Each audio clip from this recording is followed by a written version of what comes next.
This video is all about partial derivatives, more specifically, first-order partial derivatives. Since when we have a function of 2 or 3 or more variables, we're going to have more than one first derivative.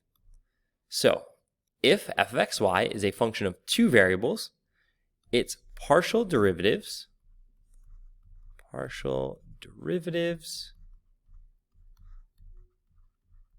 are the functions, the partial of f with respect to x and the partial of f with respect to y, defined by the partial of f with respect to x is equivalent to the limit as h approaches 0 of f of x plus h comma y minus f of xy all over h. So notice we have the difference quotient written with a function of 2 variables, and we are only adding h to the x value here, since we are taking the partial derivative with respect to x. And notationally, notice the subscript indicates the variable we're taking the partial derivative with respect to. Similarly, the partial of f with respect to y is defined as the limit as h approaches 0 of f of x comma y plus h minus f of xy over h. We're not going to do as much work with the limit definition of the derivative. We'll do a few examples, but we need to define it since there are partial derivatives that can only be evaluated using this definition as opposed to a power rule or some differentiation technique that we know from single variable calculus. Now the mechanics. To find the partial derivatives of a function, we hold one variable constant, then differentiate with respect to the other variable. And that is shown in the limit definition of the partial with respect to both x and y. In the partial with respect to x, y stays the same. Right? We're not changing y, we're only changing x. And then similarly for the partial with respect to y, we're only changing y, not changing x. Okay, so we're really doing a derivative of a single variable. Every other variable in the function is treated as a constant. Now for a function of 2 variables, letting z be equal to the function f of xy, there are a few different notations that we can use for partial derivatives. So we've seen one up above, so partial with respect to x of xy. We can just write partial with respect to x there. We can write the partial of z with respect to x.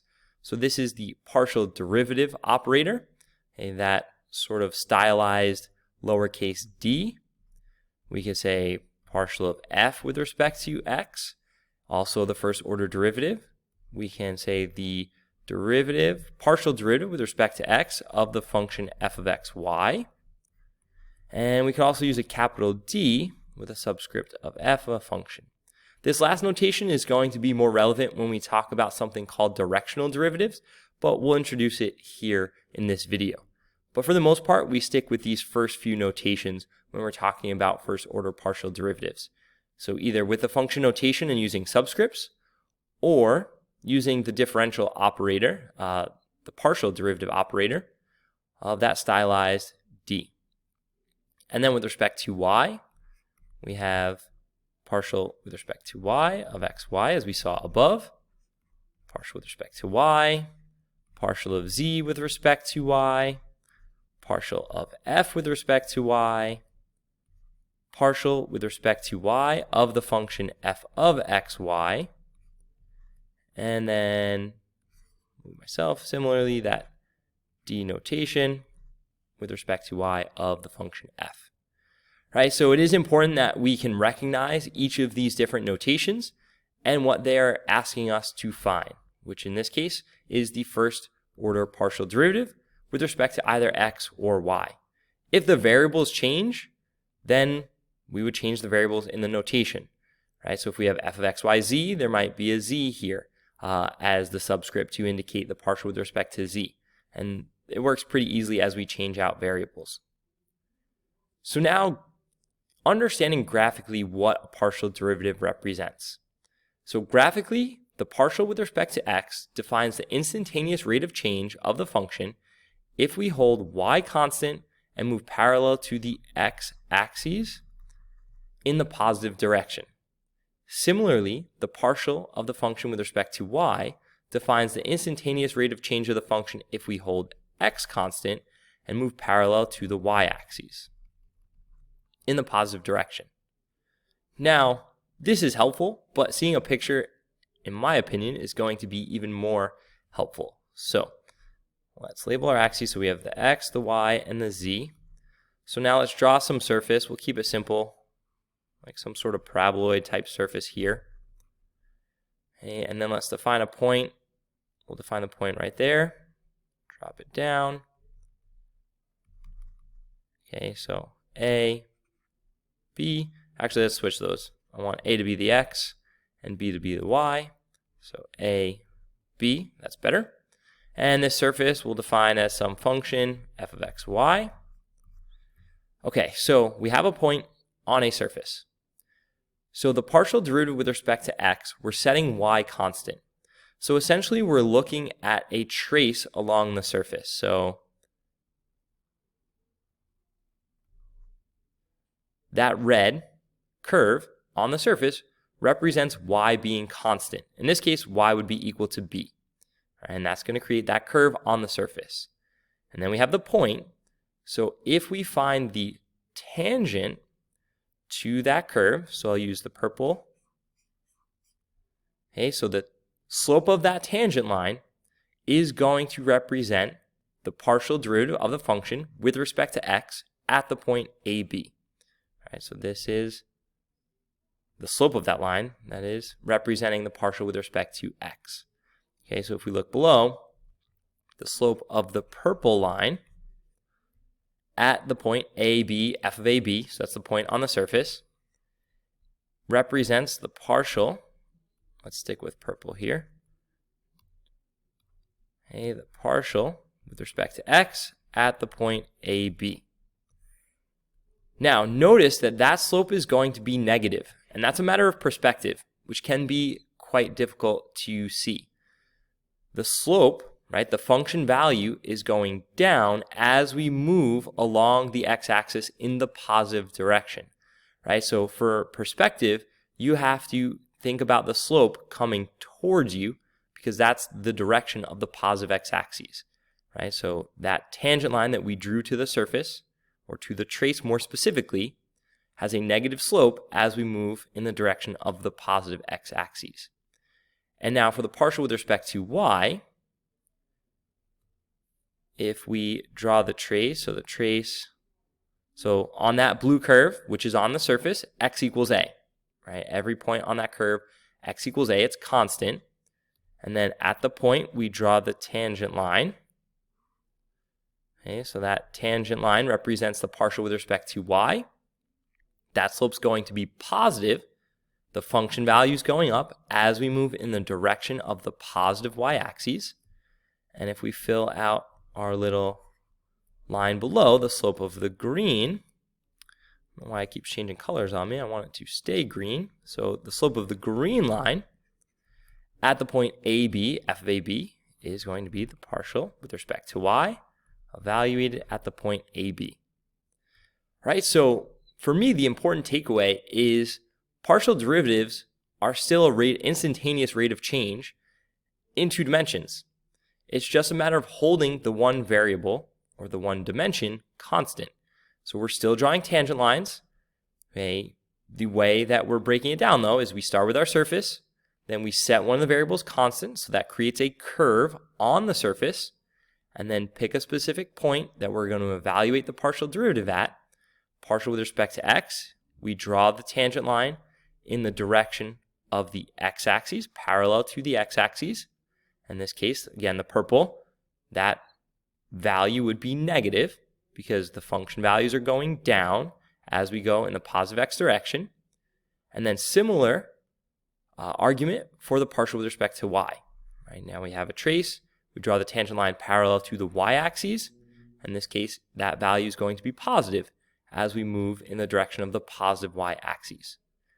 All right, so now that we have a geometric interpretation of what the partial derivative represents, and we can see how it is an extension of the derivative in two space of a function of one variable. Now let's look at evaluating some. So let's start with the limit definition and we'll build from there.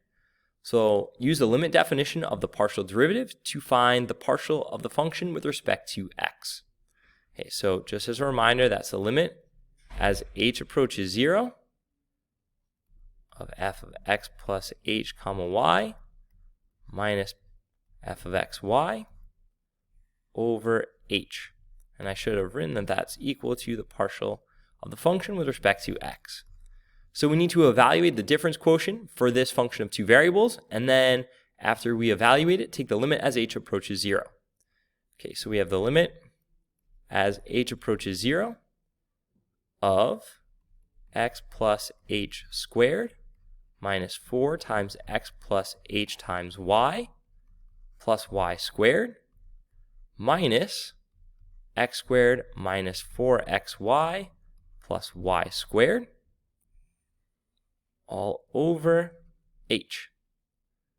So expanding this out, we have the limit as h approaches 0 of x squared plus 2xh plus h squared minus 4xy minus 4hy plus y squared minus x squared plus 4xy minus y squared all over h.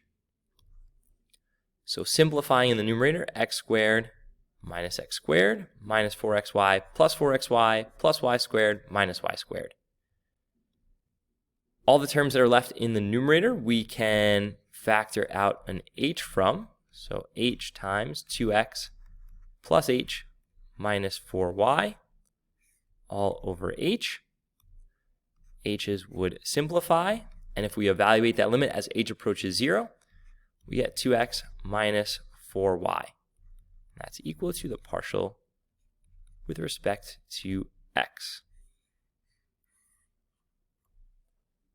Now, if we go back to the original function, we could just use our differentiation rules to get that. Differentiate with respect to x, so x squared would be 2x, and then minus 4xy, we're treating y as a constant. Derivative of x is 1, so minus 4y. And if y is a constant with respect to x, then the derivative of a constant would be 0. And this derivative would be 0, and that is all reflected in the answer that we got. So now that we established that the differentiation rules can just be extended, we don't need to do this limit definition each time. And it could be quite challenging. This one, the algebra was on the easier side, but some of the functions that we've studied so far in this unit, this could get quite difficult to evaluate this limit. Find all first order partial derivatives of the following function. F of xy equals y times x minus y raised to the second power. So there's going to be two first order partial derivatives, one with respect to x, one with respect to y. So we can either do the quotient rule, or we can treat this as y times x minus y to the negative second and use our differentiation techniques. For x, I think I'm going to choose the second definition since there is no x in the numerator. So partial with respect to x of xy equals, so differentiating with respect to x, y is just a constant. So we're really just differentiating x minus y to the negative second power. So we have negative 2y, x minus y to the negative third, decrease the exponent by 1, and then times the derivative of the inside with respect to x, which is just going to be 1. Now I don't need to write that, but just showing the steps of the chain rule. And if we simplified that, we'd have negative 2y over x minus y cubed. And then we'll take the partial with respect to y of the function. Just for comparison, I'll go back to the original definition and I'll use the quotient rule, just so we have the quotient rule in our notes. So that's the bottom times the derivative of the top with respect to y, so that's 1, minus the top times the derivative of the bottom, which will be chain rule, so 2 times x minus y to the first, times the derivative of the inside with respect to y, which is negative 1, over the bottom squared, so that's now to the fourth power. And if we clean this up, we can get a nice answer, so let's do that. So we're going to have x squared minus 2xy plus y squared minus, so plus 2xy, and then we'd have plus 2y minus, so minus 2y squared, all over x minus y to the fourth. And then the partial with respect to y is going to be x squared minus y squared over x minus y to the fourth. We don't always go through that level of simplification, but if we have to evaluate or if we have to find a second order partial derivative, the simpler the function, the easier that task is going to be. Right? So that's really the rule of thumb as far as our simplification. Just be aware that we don't always stop at this point, so having simplified can make our life easier as we proceed through the problem. All right, find all first order partial derivatives of the following function. F of xy equals arcsine of x squared y. Okay, so partial with respect to x. So the derivative of arcsine is 1 over the square root of 1 minus the inner function squared. So 1 over the square root of 1 minus x squared y squared. And then by the chain rule, we have to differentiate the inner function with respect to x. So that will be 2xy. Differentiate x squared, y is just a constant. And then the partial with respect to y. So similar first step. Take the derivative of the arcsine function. So 1 over square root of 1 minus x squared y squared, and then times the derivative of the inner function with respect to y will be x squared. And we could leave these here, again, especially being only the first order partial derivatives that we're being asked for, that's sufficient. Could we put the x squared in the numerator, 2xy in the numerator? Of course, and that would make it look like a neater function. Find all first order partial derivatives of the following function, f of x, y, z, being equal to x times the natural log of x cubed plus y cubed plus y times the cube root of z. So in this case, we have 3 first order partial derivatives with respect to x, with respect to y, and then with respect to z. So taking the partial with respect to x, we're going to have a product rule to start. So derivative of the first is 1. Times the second, so natural log of x cubed plus y cubed, and then plus first times the derivative of the second, which is 1 over x cubed plus y cubed, times the derivative of the inner function with respect to x, so times 3x squared, and then the derivative of y times the cube root of z with respect to x is 0, since both y and z are constant. Okay, so there's our first. Now let's take our partial with respect to y.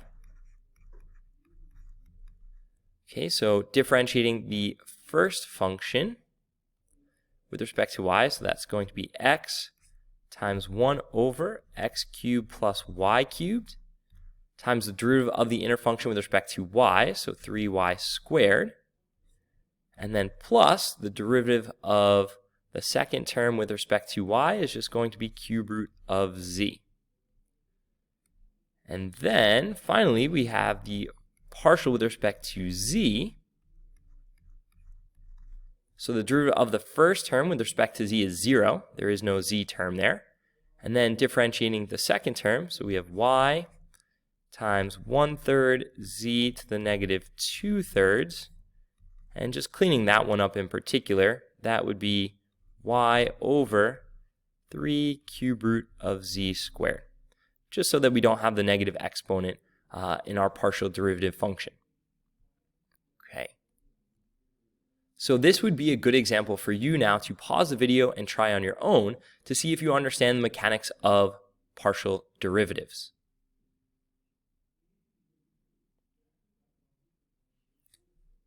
Okay, so hopefully you pause it and gave this an attempt on your own. So partial with respect to x is going to be e to the x plus 2z over y. And then evaluating that at 2, 1, negative 1, we get e to the 2 minus 2 over 1, so that's 1. And then we take the partial with respect to y. So you can think of that as y to the negative first. That's going to be negative e to the x plus 2z over y squared, if we deal with that negative exponent. And evaluating that at 2, 1, negative 1, we get negative e to the 2 minus 2 over 1 squared. So that'll be negative 1. And then partial with respect to z. Let's move that down a little bit, give myself a little more space. So the partial with respect to z, that's going to be 2e to the x plus 2z over y. And evaluating that at 2, 1, negative 1, we get 2 e to the 2 minus 2 over 1, so we get 2. Right, so we also incorporated evaluating the first order partial derivative at a point in this example. So our last two examples are going to look at a function in a different form. So first we'll look at a function given in the form of a table, and then in the form of a set of level curves, and talk about how we're going to estimate the value of the partial derivative. So to estimate partial derivatives of a function of two variables whose values are given in a table, we can use an approach similar to that of functions of one variable from a table. So essentially, we're going to find a slope, okay, using the values in the table that's given. So the partial with respect to x is really change of the function over the change in x. Right? Y is staying constant. So the value that we are focused on is 10, 4, so that's this box here. Okay, so we want to hold y constant and figure out how the function changes as x changes. So there are a few different ways we can estimate this.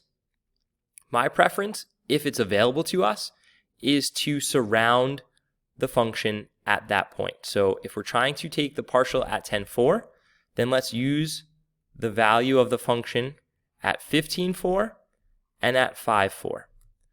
So to estimate this, the slope that we're going to calculate is f of 15, 4 minus the function evaluated at 5, 4 over the change in the x. So x is changing, so 15 minus 5. So notice y stays the same, x changes, change in the function over change in x. Really emphasizing what a partial derivative is. Change in function as x changes, y is not changing at all in this slope. So that's going to be 9 minus 5 over 10. So that's equal to 4 over 10 or 2 over 5. Now we could also use the function evaluated at 15, 4 and 10, 4. We can do 10, 4 and 5, 4. Because it's an estimate, all of those would give us a close estimate to what this partial is. So there are really three different ways you can do this. Now for the partial with respect to y, so that's the change in the function. Actually, let me change the colors so that I can mark up the table again. So that's the change in the function over the change in y. So we're still focused on the same point here, but now x is staying constant. So we'll use the point to the right and the left. So we're evaluating what is the function output at 10, 6 minus the function output at 10, 2 over the change in y, which is 6 minus 2. So function is changing, y is changing, x is not. I'll get out of the way there. So that's going to be approximately, enough with the color changing there, okay, approximately 11 minus 4 over 6 minus 2. So 7 over 4 is the approximate value of the partial with respect to y. Okay, so that's how we do it off a table. Again, it's just a slope. It's all about focusing on the right values, keeping the y the same for the partial with respect to x, keeping the x the same for the partial with respect to y. So now let's take that idea and apply it to a set of level curves. So to estimate first order partial derivatives of a function from a drawing of its level curves, we use the average rate of change, right? We use the same approach. Okay, so here two different points. So again, we're looking for the change in the function over the change in x. Okay, so we have our x-axes, our y-axes. So the first point is 2, 2, right there. So my preference is to pick nice x values and estimate the function. You could pick nice function values and estimate the x values. It would be the same. So y is staying the same, so I'm looking on that horizontal line of y equals 2. So I'm going to mark here and here. So this is approximately equal to the function at 3, 2 minus the function at 1, 2 over 3 minus 1. So using the set of level curves, that's approximately 3.5 minus approximately 1.5 in between 1 and 2 over 2. So that's going to be equal to 2 over 2. So the partial is approximately 1. All right, so then same approach, partial of the function over partial of y. Now at the point 4, 1. So I'll mark here and here. So we're staying on the vertical line for x equals 4. So what is the function output at 4, 2 minus the function output at 4, 0? X is staying the same, and y is 2 minus 0. So that first one falls on a level curve, which is nice. So that is 5. So we have 5 minus, let's say like 2.25 over 2, which I did this ahead of time, that's 1.375. Okay, so we talked about the limit definition, we evaluated some first order partial derivatives, and then we even evaluated them based off of a table and a set of level curves to really get a full grasp on what the first order partial derivatives represent. Now it's up to practice to get more comfortable with this concept.